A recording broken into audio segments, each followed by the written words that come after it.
For example हम्म, आप आपकी नहीं एग्जाम्पल लेता, मैं किसी और की लेता हूँ, जाहिर बात है। कोई बंदा है और उसने शादी किया, वो उसकी क्या कहते हैं प्रेगनेंसी होने वाली है, हम्म, राइट? शादी हो गई, अब वो बच्चा पैदा कर। अब लेट्स हम्म, से थॉट एक्सपेरिमेंट है कि वो बच्चा पैदा होने से पहले, वो जमा होने से पहले ही उसे अल्टीमेट ट्रू इंफॉर्मेशन मिल जाए कि ये हम्म, जब बच्चा पैदा होगा उसके हम्म, बाद ये सारी जिंदगी अजियत में जाए, जिंदा हम्म, रहेगा। ठीक है, हम्म, उसको पहले से हम्म, पता चल जाए 100%, लाइक कंफर्म ठीक, नॉलेज। ठीक है, ठीक है। अब अगर उसे पता चल जाए कि अगर मैं बच्चा पैदा करूंगा तो ये बच्चा हम्म, अपनी सारी जिंदगी 70 साल तक टॉर्चर में ठीक, रहेगा, क्या ठीक। आप उस बच्चे को फिर भी पैदा करेंगे? नहीं, उसकी नहीं। वजह यह है कि मेरे हाथ में इंसाफ और अदल का पैमाना नहीं ठीक है। है, लेकिन अल्लाह ठीक है। वही करता है, अल्लाह को पता है कि ये अच्छा, अगर मैंने अब मैं इससे आपको पैदा बता किया देता हूँ। अब तो ये मैंने 70 मैंने साल जो नहीं, आपसे कहा, ठीक है, मैं हमेशा उसी हमेशा को के कह लिए रहा हूँ, मैं चलेगा। उसी को कह रहा हूँ। सुन लीजिए, अब आप सुन लीजिए। जिस तरह आप ये कह रहे हैं कि क्या आप ऐसे बच्चे को दुनिया में आने देंगे, मैंने आपसे वही सवाल किया कि मान लीजिए खुदा को ये पता है कि पीटर जो है जहन्नम में जाएगा 70 साल रहकर, तो आप क्या चाह रहे हैं कि खुदा फिर पीटर को इस दुनिया में ना आने दे? नहीं, तो यही ये क्या मेरा आपसे यही चाह सवाल रहे है हैं ना कि आप? क्या ये इंसाफ है कि उसको वो फिर भी पैदा कर रहा है इंसाफ जबकि की उसको बात में पता। बात में करूंगा, इंसाफ की बात में बात में करूंगा। आप यही चाह रहे हैं ना, जिस तरह आपने वालिदैन की मिसाल दी, आप यही चाह रहे हैं ना कि वो पीटर को दुनिया में आने मैं ना दे, चाह नहीं रहा, मैं राइट? सिर्फ कॉन्ट्रडिक्शन दिखा रहा हूँ इसके अंदर कि एक चीज। कॉन्ट्रडिक्शन नहीं, मैं ये कह रहा हूं कि अगर पीटर इस दुनिया में नहीं आया जबकि अल्लाह को ये पता था कि पीटर जहन्नम में जाएगा, तो फिर अल्लाह का इल्म किस बात का रहा? अल्लाह का इल्म तो खत्म हो गया ना। नहीं, तो यही तो कॉन्ट्रडिक्शन मैं दिखा रहा हूँ आपको कि देखें ये जो आपका कहना है कि भाई इंसाफ इंसाफ का बनाया उसने ताल्लुक है, इल्म से लेकिन नहीं है। आप किस चीज को गलत लिंक कर रहे हैं। इंसाफ का ताल्लुक इल्म से नहीं है, इंसाफ का ताल्लुक है फ्री विल से। नहीं तो मिसाल इंसाफ तो मैं, और ये तो एक। उसकी एक मिसाल दे देता हूं मैं चलो, आपको कि एक आदमी के कैरेक्टर के बारे में आपको पता है कि भाई इसका कैरेक्टर ढीला है, ये सोसाइटी में रहेगा तो हरकतें ही करेगा, लेकिन आप उसकी हरकत करने से पहले उसको गिरफ्तार करके जेल में नहीं डाल देते, जब तक कि जुर्म ना वो कर ले तब करते हैं।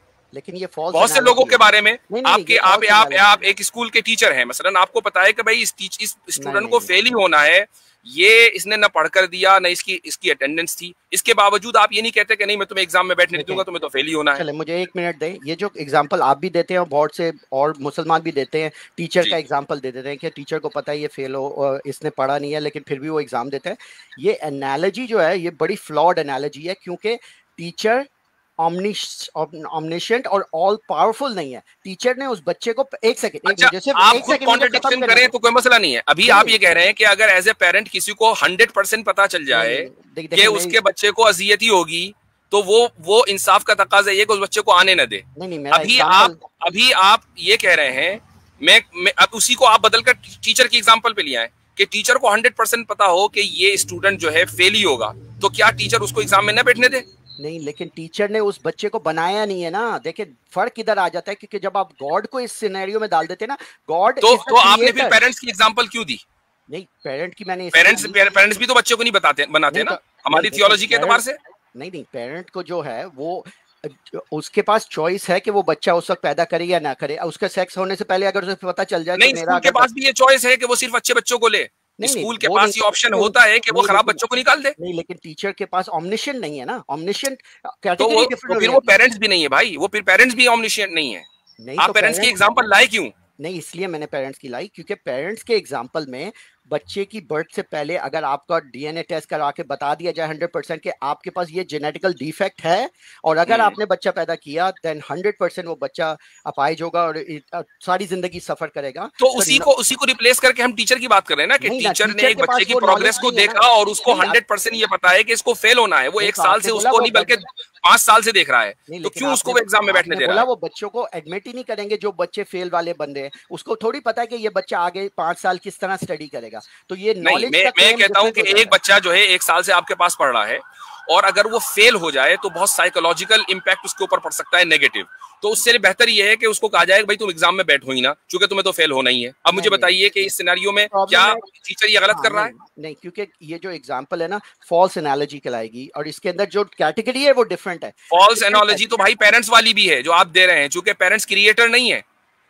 नहीं और नहीं, मुफ्ती साहब उसमें एक और इशू आता है पेरेंट्स वाले इशू में, अगर मैं अर्ज कर दूं कि जी। डॉक्टर अपने अभी के हिसाब से बोलेगा ना, उसको क्या पता है कि 70 साल से पहले ही कोई मेडिसिन मिल जाए जिससे वो ठीक हो जाए। हाँ पॉसिबल, बिल्कुल नहीं, वो इसीलिए मैंने कहा था वो थॉट एक्सपेरिमेंट है जिसके अंदर क्राइटेरिया पहले से ये भी थॉट एक्सपेरिमेंट है। आप इसको फॉल्स एनालॉजी कह रहे हैं, उसको थॉट एक्सपेरिमेंट। हाँ, तो ये भी तो आपकी फॉल्स एनालॉजी हुई। हाँ, लेकिन टीचर में आपने टीचर को ऑल पावरफुल का कैरेक्टरिस्टिक नहीं दिया जिसके अंदर उसके पास 100% क्रिएशन की पावर है।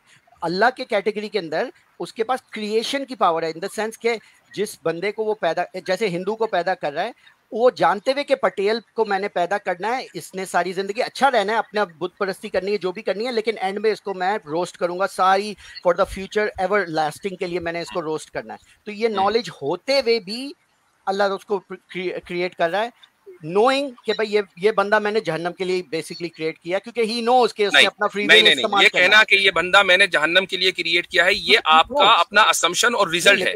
इसको ये आप जो है सीधे जो है नतीजे के ऊपर आपने जंग लगा दी, और ये नहीं देखा कि जहन्नम और जन्नत में जाना खुदा के इल्म की वजह से नहीं है, बल्कि बंदे के कसब की वजह से नहीं बोल रहा मैं तो कह रहा हूं असल तो चीज वही है ना भाई। अल्लाह का इंसाफ जो है कॉम्प्रोमाइज उस वक्त होगा कि अगर खुदा के इल्म की वजह से वो जहन्नम में जा रहा हो, वो जा रहा अपने कसब की वजह से, तो फिर इंसाफ का सवाल कहाँ रहा? ये मैंने कहा ही नहीं कि वो अल्लाह की इल्म की वजह से जा रहा है, ये तो मिस रिप्रेजेंटेशन है, ये तो मैंने कहा ही नहीं। मैंने कहा है कि फ्री विल इस्तेमाल करके दोजख में जाएगा।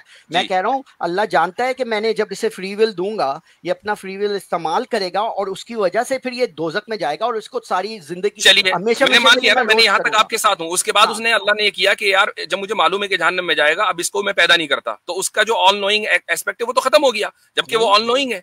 नहीं ऑल नोइंग का है कि अच्छा, और दूसरी बात ये है कि वो अल हकीम भी है, ऑल वाइज भी है, और ये भी हम मालूम है कि उसके ऑल वाइज होने की वजह से इस दुनिया के अंदर कुछ जहन्नमियों का होना। अरे यार ये बिल्ली आपको तंग चले, ठीक है, मैं ज्यादा तो उसका नहीं, मैं इस पॉइंट को मैं क्लियर कर दूं कि अल्लाह ताला ऑल वाइज भी है, और उसका विजडम इस बात का तकाजा करता है कि इस दुनिया के अंदर शर भी हो और खैर भी हो। अगर हम आपकी इस थीसिस को मान लेना तो इस दुनिया के अंदर सिर्फ खैर होगा। फिर अल्लाह ताला ये कहेगा भाई जो इंसान भी मुझे मालूम है जहन्नम में जाएगा, मैं उसको पैदा ही नहीं करता, तो सिर्फ नेक इंसान आएंगे। फिर शैतान की क्या जरूरत हुई? फिर इस दुनिया की बनाने की क्या जरूरत हुई? फिर आदल की क्या जरूरत हुई? आदल तो कायमी जब ही होगा ना कि जब कुछ इंसान जहन्नम में जाएंगे।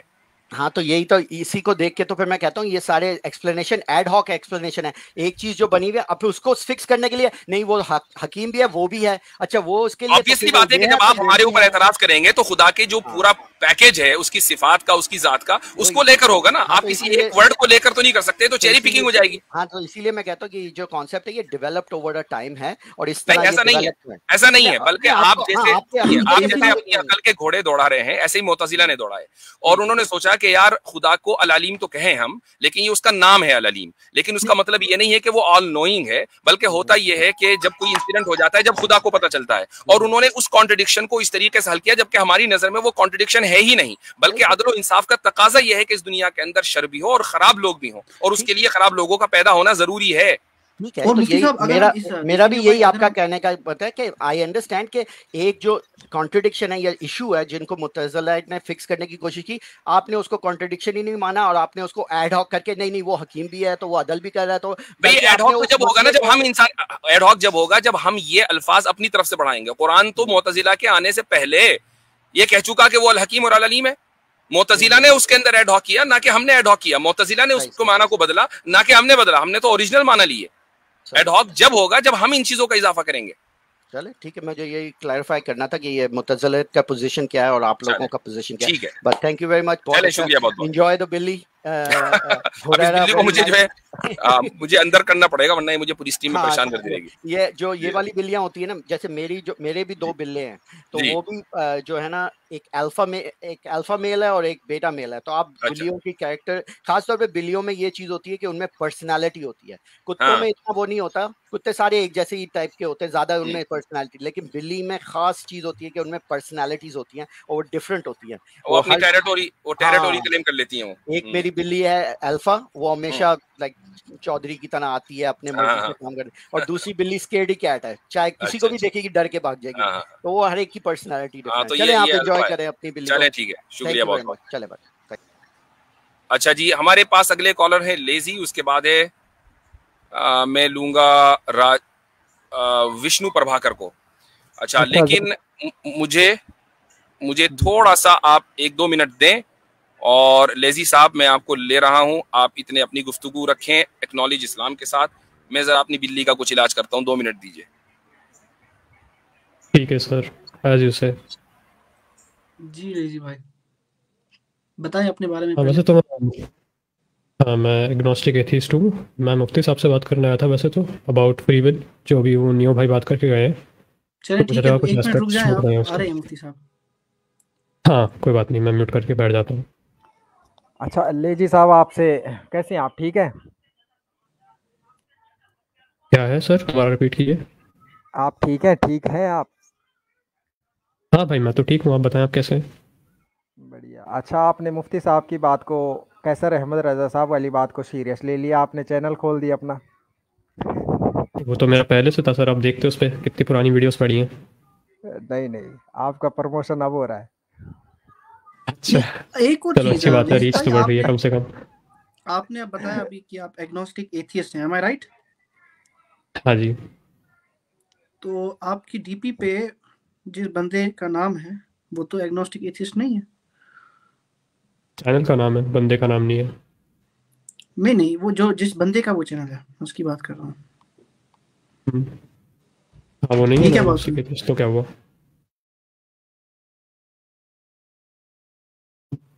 ये क्या बात हुई का क्या मतलब है? मतलब वो दोस्त है मेरा, तो उसका और मेरा दोनों का, सबका है मिलकर चैनल, तो 4-5 लोग हैं हम लोग का जिनको मेन का चैनल है सबका। एक आर्य समाजी भी है, एक अद्वैती भी है, इसमें आपको दिक्कत क्या दिख रही है? दिक्कत नहीं दिख रही है, मैं बस पूछ रहा था कि अच्छा एग्नोस्टिक्स वगैरह आप लोग सब एक ही प्लेटफॉर्म पे हैं, ठीक? आ गए बहुत मुफ्ती बहुत साहब। माजरत लेजी साहब, जी फरमाइए। Sir thanks for taking me in. आपको एक याद होगा मिनट, पिछली एक बार मैं मिनट आया था तो। हजरत, एक बात कहनी है। एक सेकंड जी जी साहब, हजरत एक बात कहनी है। आवाज आ रही है मेरी? जी आ रही है। आपका आवाज तो क्लियर आ रहा है, लेकिन जब आप माइक के करीब हो रहे हैं ना तो मतलब बेहतरीन आवाज आ रही है। अगर माइक से थोड़ा दूर हट जा रहे हैं तो फिर वो थोड़ा थोड़ा पास जी कर लें तो बेहतर हो ठीक जाए। है। जी जी जी जी, कंटिन्यू करें। जी भाई। जी मुफ्ती साहब, मैं पिछली बार आया था तो क्या कहते हैं, एंडिंग के करीब आया था थोड़ा सा, और फ्री विल पर ही बात करने आया था मैं। अच्छा, जो भी नियो भाई करके गए हैं फ्री विल आपसे। पर ऑलरेडी बात हो चुकी है, उस पर कितनी बात करें? कोई दूसरा टॉपिक उठा ले, वरना लोग बोर भी हो जाते हैं। ऑडियंस का भी ख्याल रखें इसको। सर मुझे लगता है कि थोड़ा सा not that I am important है ना free skipping will. The free will topic. अगर ये है कि आप अगली मर्तबा फ्री विल पर बात कर लें तो ज्यादा बेहतर होगा, ताकि टॉपिक्स के अंदर जो है वेरिएशन हो जाए। अच्छा तो problem of free will pay कर सकते हैं बात? हाँ वो भी उससे रिलेटेड है, चले ठीक है, एक अलग मसला हो जाएगा। ठीक है, ओके गो अहेड। हाँ जी तो सर मतलब अगर आपके गॉड के एसेंशियल एट्रीब्यूट्स में से एक एट्रीब्यूट आता है कि ही इज़ ऑल नोइंग, है ना, और he is also all good, मतलब वो अच्छा भी है, सबसे बेहतरीन है, और तीसरा एट्रीब्यूट ये भी है कि वो ऑल पावरफुल भी है। तो अगर ये 3 एट्रीब्यूट्स उसके पास में हैं तो सफरिंग क्यों एग्जिस्ट करती है वर्ल्ड में? चौथा भी है ना, आपने चौथा क्यों छोड़ दिया? अल हकीम, ऑल वाइज। ठीक है, ऑल वाइस भी है, आप बताइए। ठीक, तो अब आपका जो एतराज है, जो बहुत पुराना एतराज है, वो आपका नहीं है। यानी आपकी दुनिया के जो लोग हैं वो, मैं समझता हूँ कि गुज़िश्ता 100-150 साल से ये मसला पेश कर रहे हैं। और द प्रॉब्लम ऑफ ईवल जो है गुज़िश्ता तकरीबन 1200-1300 साल से हमारे इस्लामिक लिटरेचर के अंदर डिस्कस होता आया है। इसका मतलब ये है कि इससे पहले भी इस मसले को कभी उठाया गया होगा। तो अब आपका जो बुनियादी ऑब्जेक्शन है वो ये है कि जब खुदा ऑल नोइंग है और वो ऑल पावरफुल है और वो ऑल मर्सीफुल है, तो फिर ईवल का एग्जिस्टेंस अगर है, यानी ईवल अगर वजूद रखता है, तो फिर ये खुदा की मर्सी के खिलाफ है, राइट? जी सर। ठीक। अच्छा, ये ऑब्जेक्शन इसलिए होता है आप लोगों को, चूंकि आप खुदा का जो एक और एट्रीब्यूट है और वो है अल हकीम, उसको आप ख़त्म कर देते हैं, इसको आप इग्नोर कर देते हैं। इसी तरीके से एक और एट्रीब्यूट है अल अदल, यानी all just and all wise, all just, उसको भी आप इग्नोर कर देते हैं। अब होता यह है कि हम ये अकीदा रखते हैं और इस चीज़ को रैशनली हम साबित करते हैं कि इस दुनिया में इंसाफ के लिए अल्लाह ताला ने इस दुनिया को बनाया है ताकि इंसाफ कायम हो और उसके बाद फैसला हो जन्नत और जहन्नम का। इंसाफ के लिए ज़रूरी है कि ईवल एग्जिस्ट करे। अच्छा, ईवल को बनाना बुरा नहीं है, ईवल को परफॉर्म करना बुरा है, और ईवल को परफॉर्म खुदा नहीं करता बल्कि इंसान करता है। तो ये अगर आप जहन में रखेंगे, I know it's not gonna help you because this is not your world view, लेकिन फिर भी ये मेरी तरफ से रिबटल है। अगर इस पर आप कुछ कहना चाहें तो कह सकते हैं। सर आपके 2 मेजर पॉइंट थे ना कि for good things like bravery वगैरह, इनकी एग्जिस्टेंस के लिए ईविल होना ज़रूरी है पहले, क्योंकि ईविल को ख़त्म करेगा तब वो वैसा होगा। और दूसरा आपका पॉइंट क्या था सर कि आई थिंक आपने बोला था कि जस्ट है कुछ, आपने दूसरा सॉरी थोड़ा रिपीट कर दीजिए। भी है, जस्टिस के लिए भी ईविल होना ज़रूरी है। और तो जो तीसरी बात मैंने ये बोली थी कि ईवल का क्रिएशन बुरा नहीं है, ईवल का परफॉर्मेंस बुरा है। ठीक है, मैं नोट डाउन कर लेता हूँ ना, एक सेकंड लीजिएगा जस्ट मुझे। पहला था अपना कि फॉर ब्रेवरी, दूसरा था आपका फॉर जस्टिस, और तीसरा था आपका कि परफॉर्मेंस। हाँ, क्रिएशन बुरा नहीं है, परफॉर्मेंस बुरा है जी। पहले उससे स्टार्ट करते हैं। तो क्या आपको ज़्यादा जस्ट वाला वर्ल्ड व्यू कौन सा लगता है, जिसके अंदर कि खुदा जो है उसने पहले 5000 लोगों को मरने का मौका दिया और फिर एक इंसान को उसको बचाने का मौका दिया। तो ठीक है, इसके हिसाब से क्या होता है कि जो 5000 लोगों को मारने वाला इंसान है वो ईविल परफॉर्म कर रहा है, और उसको जो बचाने वाला इंसान है वो ब्रेवरी परफॉर्म कर रहा है। तो आपके वर्ल्ड व्यू में ये रिस्क बेटर है कि दोबारा बताइए, एक आदमी ने 5000 आदमियों को मारा, राइट? नहीं, वो मारने के ऐसे मान लेते प्लानिंग कर रहा है अभी, ठीक है। एक आदमी 5000 लोगों को मारने की प्लानिंग कर रहा है, दूसरा आदमी उन 5000 लोगों को बचाने की प्लानिंग कर रहा है। हाँ, तो आपका आर्गुमेंट यही है ना कि क्योंकि उस आदमी को बचाना है इसलिए पहले बुराई एग्जिस्ट करनी जरूरी है, इविल। आपका पहला पॉइंट ये था। Carry on. तो अगर आपका ये पॉइंट है तो सर मुझे क्या प्लीज आप बता सकते हैं कि गॉड क्या इस वाले वर्ल्ड में बेटर नहीं रख सकता है कि जहाँ पे ये वाली प्रॉब्लम ही ना हो, फिर उसको सॉल्व करे। मतलब पहले खुद एक प्रॉब्लम क्रिएट कर रहा है गॉड जो कि है ईविल, उसके बाद में उसको सॉल्व करने के बाद बोल रहा है, लाइक फॉर एग्जांपल किसी से सॉल्व करवा रहा है, किसी अच्छे अमाल करवा रहा है और कह रहा है क्योंकि अच्छे अमाल कराने थे इसलिए मैंने बुराई बनाई।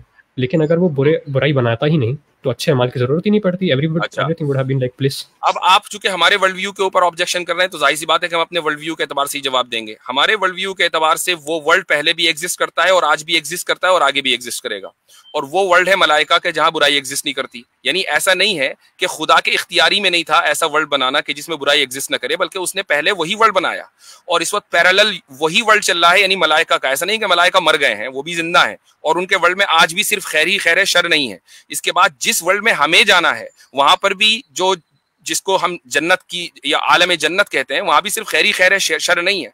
तो खुदा ऐसे वर्ल्ड बनाने के ऊपर भी कादिर, और उसने बनाया है कि जहां सिर्फ खैर और शर ना हो, और ऐसा वर्ल्ड भी बनाया है कि जहां खैर और शर दोनों हो, और ऐसा वर्ल्ड भी बनाया है कि जहां सिर्फ और सिर्फ शर हो, और वह है जहन्नम जी। तो इसमें मसला क्या है?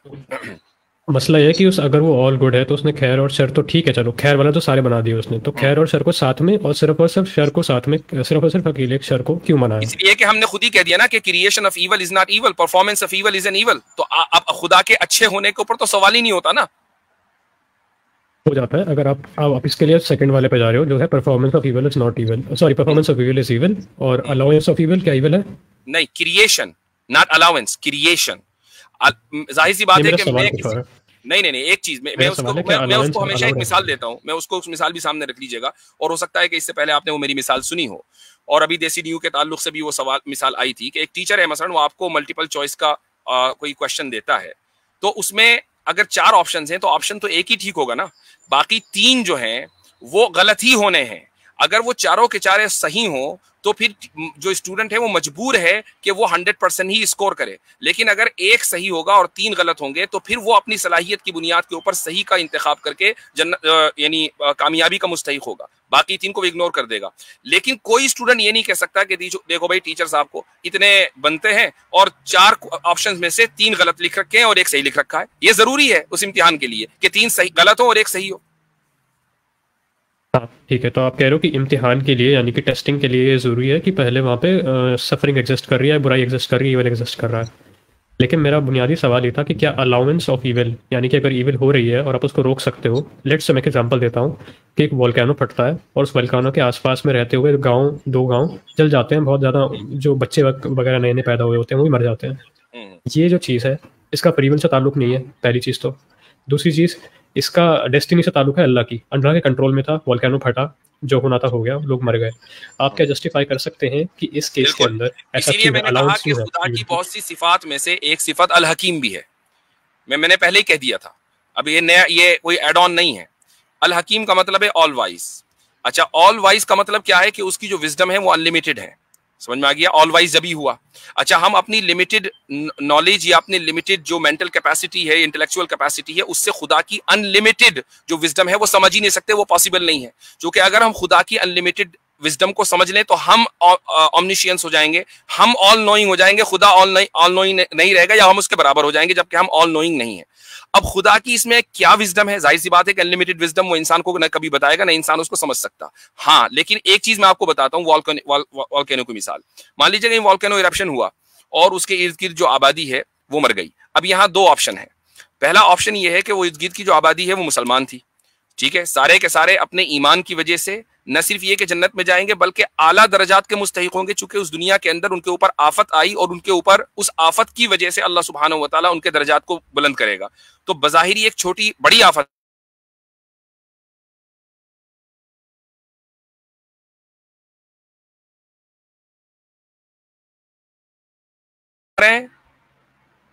मुझे सुन पा रहे हैं? हाँ, अब आए। अब डिस्कनेक्ट हो आवाज आ गया रही 2 है? सेकंड के लिए। जी जी जी, बीच अच्छा, में रुक गया था। तो मैं ये अर्ज कर रहा था कि उसके बाद की जो राहत है वो ज्यादा बड़ी है इस सफरिंग के मुकाबले में। दूसरा ऑप्शन ये है कि जो उसके इर्द गिर्द की आबादी है वो नॉन मुस्लिम की है। अब नॉन मुस्लिम में दो तरह के लोग हैं। पहला ग्रुप वो है कि जिसको इस्लाम के बारे में पता चल गया और उसने इस्लाम को रिजेक्ट कर दिया, इसको ऑलरेडी जहन्नम में जाना था, इसकी सफरिंग यहीं से शुरू हो गई, जहन्नम में तो उसको जलना ही है, ठीक है। दूसरा ग्रुप वो है कि उन नॉन मुस्लिम्स का कि जिनको अभी इस्लाम के बारे में पता ही नहीं था, या बच्चों का कि जिनको इस्लाम के बारे में पता नहीं था, उनके लिए ये मौत रहमत है कि मौत की वजह से वो सीधे के सीधे जन्नत में जाएंगे। ना उनसे सवाल होगा कि अल्लाह के रसूल कौन थे, ना सवाल होगा कि कुरान में क्या लिखा है, ना नमाज का सवाल होगा, ना ज़कात का सवाल होगा। तो बताइए उनके लिए ये जो सफरिंग है वो ज्यादा बाइस रहमत है या वो ईवल है हमेशा के लिए? ये आपके जहन में जो एतराज आते हैं वो इसलिए आते हैं क्योंकि आपने इस दुनिया की जिंदगी के बाद दूसरी जिंदगी को ऑलरेडी माइनस किया हुआ है। हमारे वर्ल्ड व्यू पर जब आप एतराज करेंगे तो उस जिंदगी को सामने रखकर सवाल करेंगे। ठीक है, पर आप ऐसा कह रहे हैं ना क्योंकि अल्लाह ऑल वाइस है तो उसने जो करा है वो सही करा होगा। आप ऐसा, आपने इतना बड़ा वो जो बताई है बात, उसका बेसिक सा मतलब इतना ही निकलता है कि अल्लाह ने करा है तो सही करा होगा। हाँ, आप ये कह लें बिल्कुल, चूंकि जाहिर सी बात है कि अल्लाह के हर काम में कोई ना कोई विजडम है। जी हाँ, लेकिन उसकी एक विजडम मैंने बताया, उसकी एक विजडम नहीं, उसकी एक विजडम मैंने बयान भी कर दी आपको। वॉल्केनिक जो आपने मिसाल दी थी उसी की मिसाल बयान कर दी और ये भी बता दिया कि मरने वाले कौन लोग हैं तो उनके साथ क्या होगा। जो मैंने एक्सप्लेनेशन दी है, मुझे बताइए कि मरने वालों के साथ कुछ बुरा हुआ? जिनके साथ पहले ही बुरा होना था उनके साथ मजीद बुरा होगा, ठीक है। जिनके साथ अच्छा होना था उनके साथ मजीद अच्छा होगा। जिनके साथ अभी उनको इस्लाम का पैगाम ही नहीं पहुंचा उनके साथ अच्छा ही होगा। तो बताइए इसके अंदर जो है ईवल कहां रहा खुदा की तरफ से? क्या खुदा ने यानी खुदा की अच्छाई में कोई कमी आई? ठीक है, बता देता हूँ। तो ये सब बेसिस आपका इसके ऊपर है कि अगर एक नॉन मुस्लिम है, मान लीजिए उसको पता ही नहीं अभी इस्लाम के बारे में, आपके एग्जांपल के हिसाब से बता रहा हूँ मैं, उस पर वॉल्केनो फट गया, वो मर गया, और उसको क्योंकि अल्लाह ने एक तरीके से उसका क्या कहते हैं, उसकी कंपनसेशन के तौर पे उसको डाल दिया जन्नत में, तो आप कह रहे हैं कि ये फायदा हो गया? कंपनसेशन नहीं है, उसको जन्नत में जाना है। अगर वो इसी तरीके से मर जाता, मान लीजिए वो अपनी तभी मौत मर जाता, फितरी मौत मर जाता, तब भी उसको जन्नती में जाना था। अगर वो नॉन मुस्लिम वो है कि जिसको इस्लाम की दावत कभी नहीं पहुंची, वो ऐसी जगह रहता है जहां इस्लाम पहुंचा ही नहीं है, उसको जन्नती में जाना है, ठीक है। तो यानी लेकिन मरेगा जरूर। ये नहीं हो सकता कि वो न मरे, वो उस तरह नहीं मरा, उस तरह मर गया, दूसरे तरीके से मर गया। मरेगा तो हर हाल में, जब ही तो जन्नत में जाएगा। ठीक है, तो अल्लाह पर रोक तो सकता था ना उसको, क्या कहते हैं, वॉल्केनो को फटने से। किस तरीके से? चलिए वॉल्केनो से न मरा, वो एक्सीडेंट में आके मर गया, पहाड़ से गिर के मर गया, तो आप ये कहेंगे नहीं, चूंकि मौत तो हर एतबार से बुरी है ना एक आम इंसान के लिए, तो फिर तो सिर्फ वॉल्केनो की मौत को नहीं रोकना चाहिए, हर तरह की मौत को रोकना चाहिए। और अगर अल्लाह हर तरह की मौत को रोकेगा तो फिर ये आदमी जन्नत में कभी जा ही नहीं सकेगा। उसके लिए मरना ही बेहतर है भाई। नहीं सर, इसके आप ही के इस्लामिक थियोलॉजी में बहुत पुराना सवाल है ये, व्हाई नॉट हेवन नाउ, कि अभी क्यों हेवन नहीं है। पहला सवाल इसमें यही बनता है कि अगर अल्लाह को ये बात मालूम है कि ये आप जैसे बता रहे हैं ना, इसका एक ही मतलब बनता है कि आपने टॉपिक बदल दिया, लेकिन आपने टॉपिक बदल दिया। नहीं बदला, सुनिए बात को। टॉपिक आपने बदल दिया। क्या आपके यहाँ इस्लामी थियोलॉजी में ऐसा कोई? अच्छा, जिसने कॉन्सेप्ट दिया उसका नाम बताइए, कौन है और किस किताब में लिखा है? मैंने क्या बोला, आप रिपीट कर सकते हैं? मैंने क्या बोला? आपने जो भी बोला ना, आप उसको रिपीट करें और रेफरेंस के साथ रिपीट करें। क्या मैं आपको क्या एक फिलोसोफर का नाम दे दूं जिसने सवाल उठाया था एंशिएंट टाइम्स में? रेफरेंस के साथ चाहिए मुझे। Not heaven now, why not heaven now, why not heaven now, और इसका मतलब क्या है? ठीक है, इसका मतलब है कि अगर अल्लाह को ये बात पहले से मालूम थी कि अभी का वर्ल्ड अनफेयर है, लेकिन तरीका यही है जाने का हेवन में, तो हेवन पहले क्यों नहीं दे दी? नहीं, आपसे किसने कह दिया कि अभी का वर्ल्ड अनफेयर है? आप ही ने तो बोला कि भाई तरीका यही है जाने का हेवन में। इसका आपने ये जस्टिफाई नहीं कर पाया कि क्यों सही तरीका है ये। आपने बस बोला कि तरीका यही है। नहीं, मैंने ये बताया कि इस दुनिया के अंदर, ये बात लेजी उसके देसी न्यू के साथ जो डिस्कशन हुआ है उसके अंदर आ चुकी है कि इस दुनिया में जो अक्सरियत है वो अपने आमाल की बुनियाद पर जन्नत और जहन्नम में जाएगी, और आमाल की बुनियाद पर अगर जन्नत और जहन्नम दोनों में से किसी एक का सिलेक्शन होगा तो इस दुनिया के अंदर बुराई का और सफरिंग का होना जरूरी है, वरना उसकी बुनियाद पर फैसला नहीं हो सकता। अब आप ये कहें कि फिर अब आप ये कहें कि सीधा जन्नती में क्यों नहीं भेज दिया लोगों को, आपका ये सवाल है ना। एक सेकंड, आप ये कह रहे हैं ना कि भाई अल्लाह के पास ये पावर थी ही नहीं कि वो टेस्ट भी साथ साथ ले लेता और सफरिंग को भी अवॉइड कर देता। जी नहीं, ये मैंने नहीं, आप जो है क्या कहते हैं मेरे मुंह के में अपने अल्फाज डाल रहे हैं। मैंने ये नहीं कहा कि अल्लाह के पास पावर नहीं थी, अल्लाह तो ऑल पावरफुल है, उसके पास ये इख्तियार था, और इसी वजह से मैंने फरिश्तों की मिसाल दी कि उनके वर्ल्ड में सिर्फ और सिर्फ खैर है। इससे इसका मतलब ये है कि उसके पास पावर थी कि ऐसा वर्ल्ड वो बना सके। उनकी टेस्टिंग पॉसिबल नहीं। मेरा सवाल था कि क्या टेस्टिंग, आपने बोला ना कि भाई टेस्टिंग पॉसिबल के साथ साथ में अब टेस्टिंग उसी तरीके से होगी ना। टेस्ट यानी अगर सिर्फ और सिर्फ मान लीजिए फरिश्ते हों, हम सारे फरिश्ते हों, ईवल हम कर ही नहीं सकते, हम खैर ही करेंगे, तो टेस्टिंग कैसे होगी? मैं वही तो पूछ रहा हूँ कि क्या अल्लाह के लिए पॉसिबल नहीं था कि वो टेस्टिंग भी? ये तो वही सवाल हो गया जो एक आम तौर से छोटे बच्चे करते हैं कि क्या अल्लाह ऐसा स्टोन बना सकता है, रॉक बना सकता है जिसको खुद ना उठा सके। मैं तो आपसे बहुत इंटेलेक्चुअल गुफ्तगू की एक्सपेक्ट कर रहा था, आप तो बिल्कुल बच्चों वाला सवाल उठा के लिया है भाई। अल्लाह ताला की बिल्कुल बच्चों वाला सवाल है, क्योंकि आपका सवाल बिल्कुल वैसा ही है कि क्या अल्लाह ताला ऐसा पत्थर बना सकता है कि जो खुद ना उठा सके? क्या अल्लाह ताला अपना पार्टनर बना सकता है? ये सारे बच्चों वाले सवाल है, ये सारे के सारे लॉजिकल फैलेसीज हैं। आपने भी लॉजिकल फैलेसी कमिट कर दी। मैंने कौन सी लॉजिकल फैलेसी कमिट की, बताइए जरा। आप ये कह रहे हैं कि क्या अल्लाह ताला ऐसा वर्ल्ड बनाने पर कादिर है कि जहां खैर ही खैर हो, शर ना हो, और उसके बावजूद टेस्टिंग हो जाए? भाई टेस्टिंग कैसे होगी? मुझे बताएं, आप खुद ही बताएं। नहीं, आप बताएं अपने हिसाब से, क्योंकि आपने एक सिनेरियो दिया है ना, यकीनन कुछ ना कुछ कोई ना कोई मैकेनिज्म आपके जहन में होगा। जी, टेस्टिंग बताइए, बगैर शर के टेस्टिंग करनी है। जी ठीक है, मेरे लिए ये पॉसिबल नहीं होगा क्योंकि मैंने लॉज ऑफ लॉजिक नहीं बनाए हैं। लॉजिक जो है ना वो मैंने नहीं बनाया, अल्लाह ने लॉजिक बनाया आपके वर्ल्ड में। यही लॉजिकल फैलेसी है, यही लॉजिकल फैलेसी है किसी और तरीके से अगर वो क्या तरीका है बताइए ना, तो आप अल्लाह को सजेस्ट कीजिए, तभी तो आप अल्लाह ताला को, यानी आप अल्लाह का सुन लीजिए, यानी एक तरफ आप इतने डेयरिंग तो हैं कि आप अल्लाह के वजूद का भी इंकार कर दें, आप अल्लाह की सिफात का भी इंकार कर दें, आप अल्लाह के ऊपर एतराज भी कर दें कि यार अल्लाह ताला अदल कैसे है, अल्लाह ताला जो है वो अलीम नहीं हो सकता, कॉन्ट्रडिक्शन है वगैरह वगैरह। लेकिन जैसे ही मैंने आपसे सवाल किया कि ठीक है, अगर अल्लाह में ये सारी खराबियां हैं, for the sake of argument हम मान लेते हैं, लेकिन अब आप अच्छाई पेश करें, जो आपका मॉडल है वो पेश करें ना भाई। भाई साहब, मेरे मॉडल के अंदर तो मैं आपको बता दिया कि उनको डायरेक्ट हेवन में बता देता, या तो नहीं, था कि उसको लॉजिक खाली खैर हो शर ना हो और टेस्टिंग के साथ टेस्टिंग भी हो, वो बताइए कैसे मुमकिन है? तो टेस्टिंग क्यों करनी है फिर इस बात में? तो फिर आदिल नहीं होगा, साबित हो गया, फिर आदिल नहीं होगा। तो लेकिन अल्लाह तो आदिल भी है, और आदिल जो है वो एक नोबल क्वालिटी है, तो जो सुप्रीम बीइंग है उसके अंदर नोबल क्वालिटी का होना जरूरी है। आप कह रहे हैं कि जस्ट बिकॉज की एक क्या कहते हैं, जस्ट बिकॉज नहीं, जब हमने ये मान लिया कि इंसाफ एक, सुन लीजिए, इंसाफ एक नोबल क्वालिटी है और सुप्रीम बीइंग के अंदर नोबल क्वालिटीज हैं, तो इंसाफ भी है। तो इंसाफ उसी सूरत में मुमकिन है कि जब खैर भी होगा और शर भी होगा, और कुछ लोग खैर करेंगे, कुछ लोग शर करेंगे, कुछ लोग सफरिंग करेंगे, कुछ लोग सफरिंग नहीं करेंगे। उसके बगैर इंसाफ हो नहीं सकता। अब अगर आप इंसाफ को ही मिनिमाइज कर देंगे, नहीं, इंसाफ की कोई जरूरत नहीं है, बस सब कुछ सीधा सीधा जन्नत में भेज दे, तो फिर आप ये कह रहे हैं कि एक नोबल क्वालिटी के जिस पर सारी दुनिया मुत्तफिक है कि वो नोबल है, वो खुदा में नहीं है, तो फिर खुदा डिस्क्वालीफाई हो गया खुदा होने से, चुके एक नोबल क्वालिटी उसके अंदर नहीं है। ठीक है, मैं रिवर्ट करूं इसका अभी? कीजिए।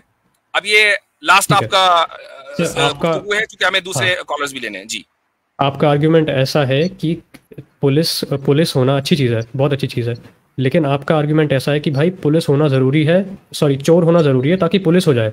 आप अवॉइड नहीं करना चाहते हैं ईविल को, आप कह रहे हैं कि चोर होना ज़रूरी है ताकि कोई पुलिस बन के ब्रेवरी उसको चोर को पकड़ ले, इसलिए चोरी होना ज़रूरी है। मैं कह रहा हूँ कि हम ऐसे वर्ल्ड की ज़रूरत ही नहीं है जहाँ पे चोर एग्जिस्ट करे। आपका ये क्लेम है कि भाई चोरी हो ये अच्छी बात है ताकि उसके बाद में कोई पुलिस वाला बन के उसको पकड़े, ये आपका क्लेम है? नहीं, ये आपने अपने अल्फाज मेरे मुंह में डाल दिए। मैं ये कह रहा हूं कि इंसाफ के लिए चोरी होना अच्छी बात नहीं है, ये नहीं कह रहा हूं मैं।